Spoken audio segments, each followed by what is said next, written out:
Assalamualaikum class 6 exercise 2.2 question number 1 arrange the following integers in ascending order. Ascending order का मतलब होता है कि हमने छोटे से बड़े की तरफ जाना। सबसे पहले हम सबसे छोटा लिखेंगे, फिर उससे बड़ा और फिर उससे बड़ा। सबसे पहले है -7 0 -4 4 3 -2 और 1। ठीक है, तो इसमें सबसे देखें, जब भी माइनस का साइन होगा तो वो नंबर चाहे जितना मर्जी बड़ा हो उसकी वैल्यू उतनी ही कम हो जाएगी। ठीक है, तो जब हम बड़े नंबर्स को देखते हैं और माइनस का साइन देखते हैं, जो जो बड़ा नंबर होता है वो छोटा हो जाता है माइनस के साइन की वजह से।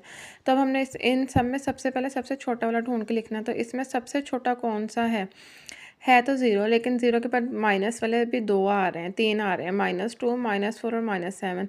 तो जब माइनस का साइन होता है तो बड़ा वाला सबसे छोटा हो जाता है। तो हमने इसमें सबसे छोटा हमारे पास क्या है, -7।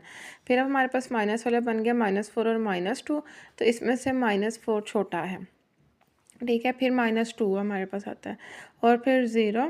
और फिर अब हम पॉजिटिव साइन वाले इंटीजर्स देखेंगे, वो है हमारे पास है 1 3 4। ठीक है, तो असेंडिंग ऑर्डर में हमने सबसे पहले सबसे छोटा ढूंढ के लिखना होता है। तो माइनस का साइन जब भी आ जाएगा तो वो चाहे डिजिट जितना मर्जी बड़ा हो वो हमेशा सबसे छोटा होगा। ठीक है, तो पहले माइनस साइन वाले और फिर हम ज़ीरो के बाद प्लस साइन वाले लिखते हैं। सेकेंड है हमारे पास -1 -6 7 -3 0 6 और 17। तो इसमें सबसे पहले हम माइनस साइन वाले ढूंढेंगे।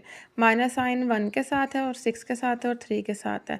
तो 6 सबसे बड़ा है जिसके साथ माइनस साइन है, तो माइनस साइन की वजह से 6 सबसे छोटा हो गया।